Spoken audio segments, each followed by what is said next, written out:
Lycurgus, Xenophon, Socrates, and Plato. The Spartan totalitarian system. The Greeks traditionally regarded Lycurgus, the Solon of Sparta, as having forged sometime in the 9th century BCE the famed totalitarian system that made Sparta an armed camp, culturally and economically stagnant, and with the individual completely subordinated to the power of the state. Many modern scholars, however, regard Lycurgus as hardly more than a legend, and they look upon the peculiar Spartan political and social institutions as Sparta's unique answer to the problems that confronted other Greek states during the 7th and 6th centuries, respectively. Until late in the 7th century, Sparta's development had paralleled that of the rest of Greece. She was culturally advanced, being famed as a center for poets, musicians, and painters. Her nobles had achieved a monopoly of government by the installation of 5 annual aristocratic magistrates called ephors, whose powers drastically curtailed those of the kings. Plagued by the twin problems of overpopulation and land hunger, like other Greek oligarchies of the period, she had also begun to send colonists abroad when, about 740 BCE, she hit upon a simpler solution: the conquest of the fertile plains of neighboring Messenia, whose inhabitants were eventually reduced to serfdom. When the Messenian serfs, or helots, revolted around 650 BCE, it took nearly 2 decades of bitter fighting in order to crush the uprising. Complicating this crisis was the demand of the Spartan commoners for land division and political equality. Fearful lest popular discontent would lead, as elsewhere in Greece, to the rise of a tyrant, and fully aware of the ever-present threat of the helots, who outnumbered their masters 10 to 1, the Spartan aristocrats moved successfully to deal with both dangers. A popular assembly was created with the right to elect the ephors and approve or veto the proposals of the 30-member aristocratic Council of Elders, and the land was divided among all citizens. A system of state education, the only one in Greece, was inaugurated. In the words of Plutarch, it, quote, accustomed the citizens to have neither the will nor the ability to lead a private life, but like bees, to be organic parts of their community, clinging together around their leader, forgetting themselves in their enthusiastic patriotism, and belonging wholly to their country, end quote. The Spartans understandably considered Archilochus and his poetry subversive, and they banned it. Some scholars are of the opinion that if Lycurgus, the lawgiver, was a historical person, he probably played the same role in Sparta that Solon played at Athens, a mediator between commoners and aristocrats, whose political and economic reforms sought successfully, in the case of Lycurgus, to provide an alternative to tyranny. The social reforms that made Sparta a totalitarian state came somewhat later and were attributed to Lycurgus. And so Lycurgus had economic reforms. He is mostly known for state education, and it was him who divided the land. To move over to Xenophon, the Athenians overthrow dictatorship. The spectacle of tyrannical dictatorships being overthrown and replaced by democratic governments in Central and Eastern Europe around CE 1989 had its parallel in Athens in 403 BCE, 14 months after the conclusion of the Peloponnesian War written by Thucydides. Despite the loss of its fleet and much of its army in the disastrous Sicilian expeditions, Athens built new ships and continued the war against Sparta for 9 more years, from 412 to 404 BCE. The end came when a Spartan fleet built with Persian gold, in exchange for the return of Greek cities in Asia Minor to Persian control, surprised and destroyed the incompetently led Athenian fleet stationed at Hellespont to guard the grain route from the Black Sea. Faced with starvation, the Athenian people capitulated. Athens was stripped of its empire and forced to accept a Spartan garrison and become an ally of Sparta, pledged to follow its leadership. All exiles were allowed to return, however. Among them was Critias, the probable author of that sardonic denunciation of Athenian democracy, the old oligarch. He had been the guiding spirit behind the oligarchic political clubs that had secretly worked to influence Athenian elections by bribery and getting out a solid anti-democratic vote. With democracy at Athens now thoroughly discredited, the oligarchs took control, supported by disillusioned Democrats and the Spartan commander Lysander. They arrested the Democratic leaders and intimidated the assembly into appointing a committee of 30 to draft a new constitution and act as a provisional government in the interim. The 30 purged the Council of Democrats, appointed new magistrates, limited citizenship to 3,000 trustworthy persons, and set up a committee, the 11, to police the state. The 30 soon split into two factions. The moderates, led by Theramenes, wished to restore the ancestral constitution of Solon. The extremists, headed by Critias, had no intention of framing a constitution. Their goal was simply to retain power and establish what today would be called a fascist dictatorship. Of course, insisting that all revolutions involve bloodshed, Critias and Theramenes executed and inaugurated a reign of terror. During 8 long months, Athens experienced the same tragic results of party strife that Thucydides had examined earlier. Some 1,500 Athenians were executed and about 5,000 were exiled. Such excesses led to the 30's undoing. The democratic exiles, led by Thrasybulus, seized Piraeus, Athens' port, and then Critias was killed when he led the Spartan garrison and the 3,000 in an unsuccessful attack on their position. The victorious Democrats respected the bodies of their fallen countrymen and invited all Athenians to unite and put an end to the mutual slaughter. At this point, the Spartan government recalled Lysander, whose policies had led to bloodshed and brought disrepute to Sparta. In his place, they sent their young king, Pausanias, and a commission of 15 to restore order at Athens. The moderate oligarchs disposed the 30 and joined the Democrats in accepting the settlement proposed by Pausanias, a mutual pardon of all past acts, except those committed by the extreme oligarchs of the 30 and the 11. Every Athenian took an oath to observe the amnesty, and the moderates joined the Democrats in restoring the full democratic constitution. Although the amnesty was faithfully kept, it was either easier to forgive than to forget. An underlying bitterness remained, however. 4 years later, in 399 BCE, it played a major, though concealed, role in the trial and execution of Socrates. Anytus, who prepared the charges against Socrates, was the most important democratic leader next to Thrasybulus, and he could not forget that the philosopher had once been Critias's teacher and friend. You will find that in Critias, in one of Plato's dialogues. The lingering bitterness was expressed also in the epitaph composed for Critias and his men.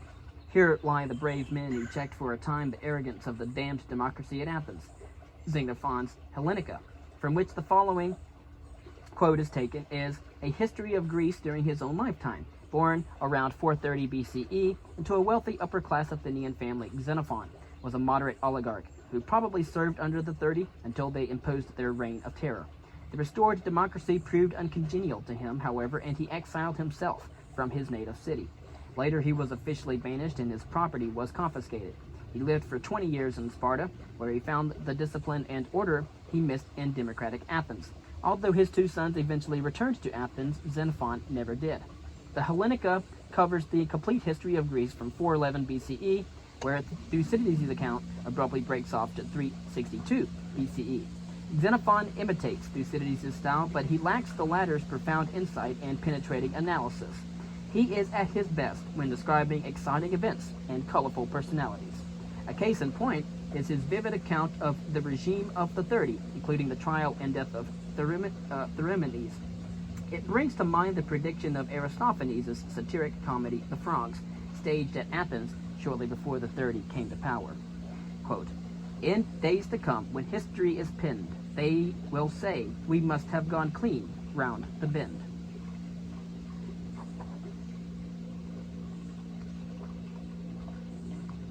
And then we will cover Socrates. Philosophy shifts from nature to man.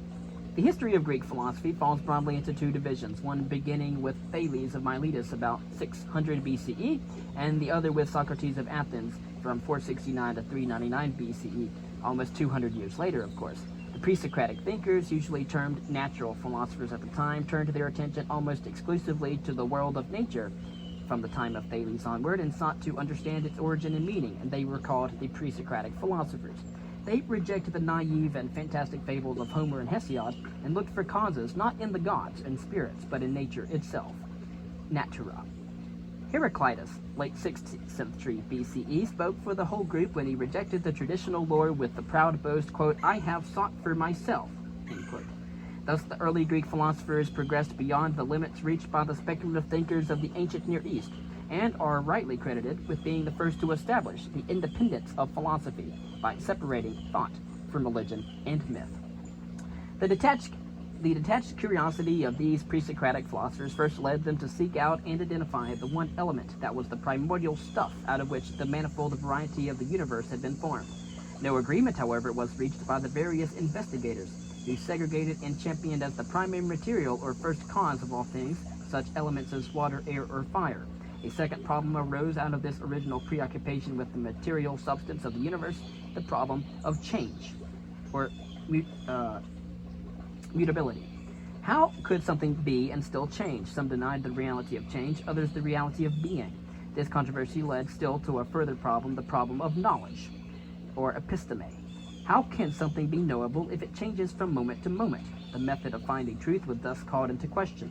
To replace the now questioned evidence of the senses, appeal was made to reason, and there followed a great emphasis upon deductive logic as a technique for expounding and proving various theories on the origin and nature of the universe.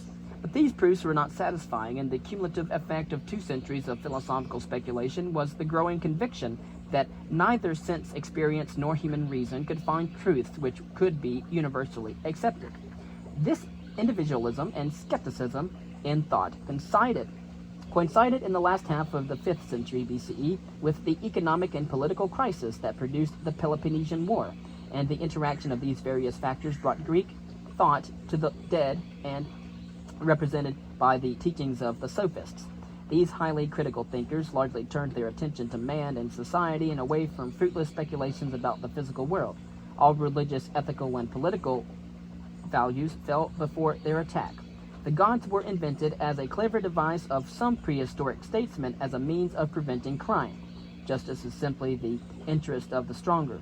All agreed in interpreting the famous dictum of Protagoras: man is the measure of all things, to mean that truth and morality were relative in individual matters, and many went on to accept the extreme skepticism of Pyrrhonism regarding the truth formulated by Gorgias. Nothing exists. If anything did exist, it could not be known. If a man should chance to apprehend it, it would still be a secret. He would be unable to communicate to his fellows. Into this intellectual and spiritual vacuum stepped Socrates. His place in the history of philosophy rests upon his success in reversing the destructive trend of Greek thought and constructing the foundation upon which Plato and Aristotle later built their philosophical systems. Like the sophist, Socrates refused to spend time investigating the physical world, and Plato reports his reason. Quote, "I have no leisure for such inquiries. Shall I tell you why? I must first know myself. As the inscription at Delphi says, it would be absurd to be curious about what is no business of mine, while I don't know my own self." End quote.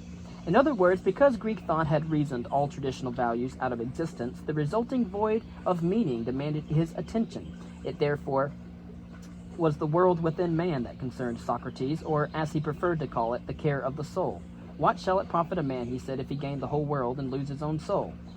Is Jesus' more familiar statement of the problem, however. But to Socrates, the soul is identified with the mind. It is the seat of reason, and capable of finding the ethical truth which will restore meaning and value to life.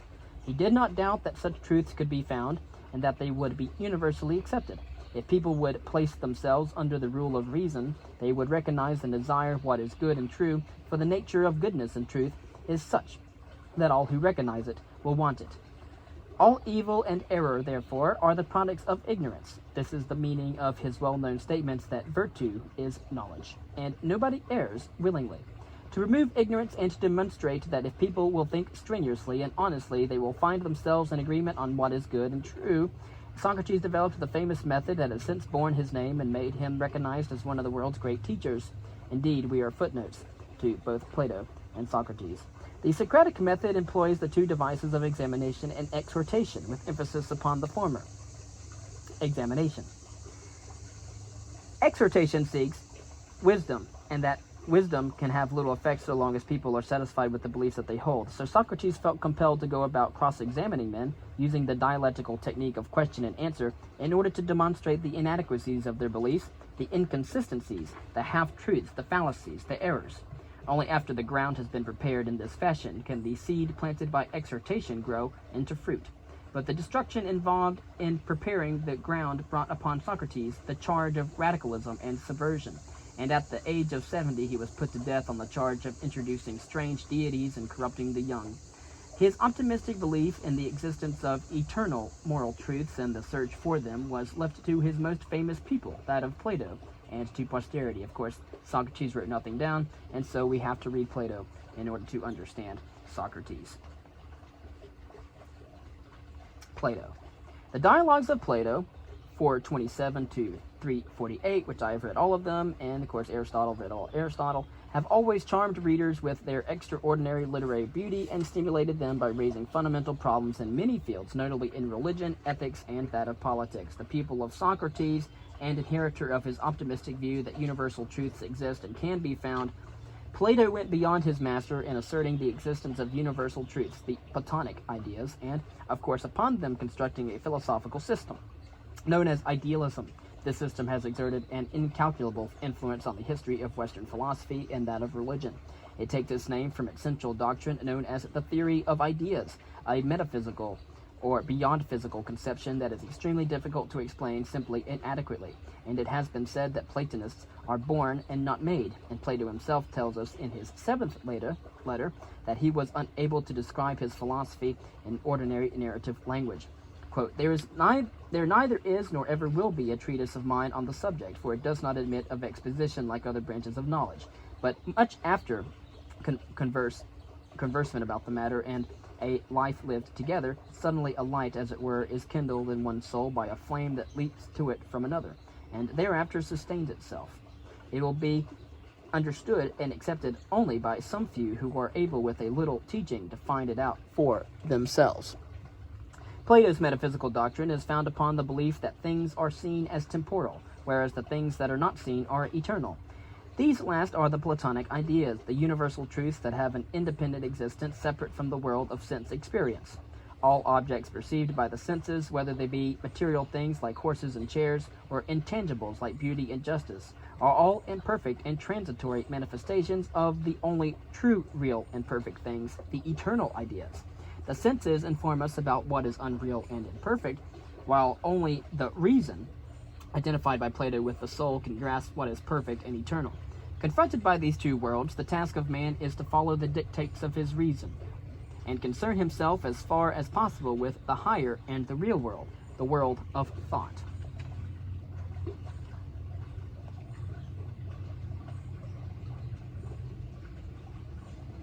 Of course, such, in brief, is the doctrine developed by Plato in his answer to the crisis that confronted his civilization, in which the traditional beliefs had been undermined by scientific thought and the material fabric had been rent by war and depression. It is pertinent for the history of philosophy, and that it can be judged by the remark of one scholar that all subsequent philosophy is but a series of footnotes to Plato's writings, and its significance for the history of religion is illustrated by the conversion of St. Augustine to Christianity only after he had been influenced by Platonic philosophy. But emphasizing the latter influence of Platonic theory should not blind us to the fact that Plato was essentially a practical philosopher whose theories were intended to both serve as guideposts along the road whose goal is the good life, and to inspire men to create a state in which that life could be lived. The following Timaeus, for example, gives the essence of Plato's whole view, which integrates both theory and practice, the ideal and the actual. Quote, the good, the supreme idea, the source of all goodness, beauty, and truth, invented and gave sight to the end that we might behold the courses of intelligence in the universe, and apply them to the courses of our own intelligence, which are akin to them, the unperturbed to the perturbed, and that we, learning them and partaking of the natural truth of reason, might imitate the unerring courses of the universe and regulate our own vagaries. And of course, Plato has this theory of ideas in the cave. And of course, Plato frequently employs the language of poetry, using myths, parables, and allegories in order to transmit to his readers the profound truths of his idealistic philosophy, which, to quote again from his 7th letter, does not admit of exposition like other branches of knowledge. The most famous and brilliant example of Plato's use of this device is the allegory of the cave from his Republic, his description of an ideal state. Its purpose is to illustrate graphically the importance of moving away from the shadows of the world of appearances to the world of eternal, non-material realities that lie beyond. This is the realm of ideas, the highest of which is the idea of good. here compared with the sun. Like the sun, it causes all things to exist, to be visible, and to become intelligible. The passage also contains evidence of Plato's practical side as a moralist and political thinker. He insists that men who have been converted from error to truth, men who are the true philosophers, philosopher kings, despite their understandable reluctance, must descend again into the cave in order to serve and enlighten their fellow men. Only when this happens will the state be ruled by the best and the most intelligent men. Until philosophers are kings, he says, or the kings and rulers of this world have the spirit of philosophy, until political power and wisdom are united, until those commoner natures who pursue either to the exclusion of the other stand aside, states will never have rest from their evils. No, nor, I believe, will the human race.